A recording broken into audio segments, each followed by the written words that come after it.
Hey guys, it's Wan Hee from Play Tennis Singapore, and today we are back with the last episode of the 8-part series that deals with how to improve your strength, your mobility, as well as conditioning on the court.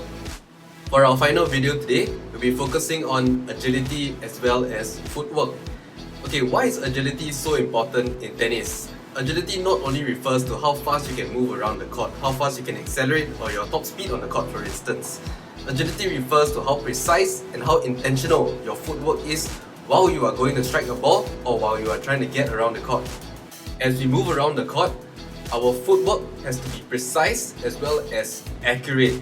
This allows us to be able to always be in a good position and the most optimal position when we are doing our forehands, our backhands, our volleys, or even our smashes. These patterns and placements have to be drilled into our muscle memory through drills or exercises in order to ensure that we are able to move around the court effectively as well as efficiently. When I talk about deliberate, it refers to intentional placement of our footing when we are striking balls or when we are moving. On the other hand, precision refers to being able to accurately place our feet where we want it to go. Therefore, with being deliberate as well as precise at the same time, we are able to achieve the most optimal positioning on the court. For example, on the court, when we need to do our split steps to receive serves, okay? We're always in a ready position, and if they decide to hit the ball to the right, when we are moving up, we've got our split step, and we're already moving to the right. Same thing for the backhand. When you're returning the serve, we're coming up, we realize they're going to hit to our backhand, we're in the air, we start changing direction already.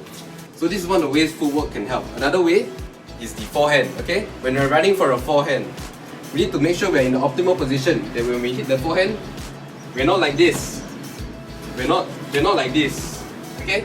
We must make sure we're in the optimal position, calculate our steps such that when we hit the ball, we're in either open position, or we're hitting the ball, we're coming in, we're in a closed stance. So all these movements and all these drills that help to improve your movement helps you be less awkward with your positioning on the court and helps you achieve the most optimal position for you to strike the best ball that you can.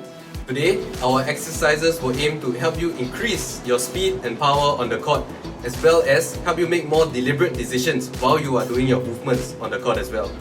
Furthermore, our drills today will help you condition the muscles related to tennis, helping you increase your muscular endurance, as well as improve and maintain your high performance on the court. Okay, so let's check out the 5 exercises for today. For our first exercise, we have the lateral shuffle with floor taps.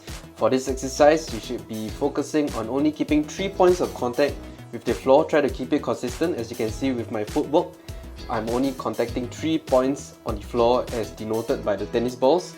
Try to keep it consistent, try to keep your footwork precise, and try to be as fast as possible for this exercise.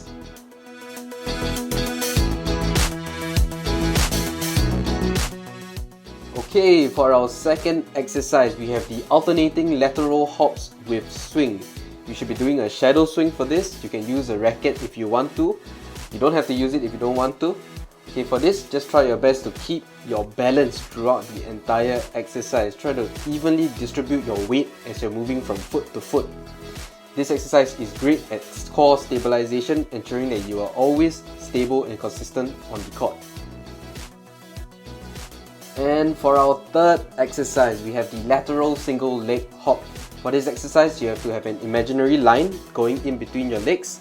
For this, I'm using the floor tile as the imaginary line, as you can see.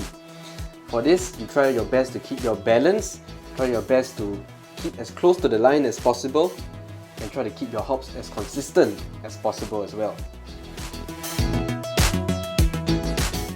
For our fourth exercise, we have the forward-backward single leg hop.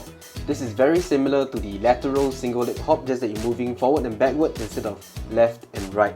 Same as the previous exercise, have an imaginary line. As usual, I'm using the floor tile as a guide. Hop back and forth, keep your balance, and try your best to keep as close to the line as possible.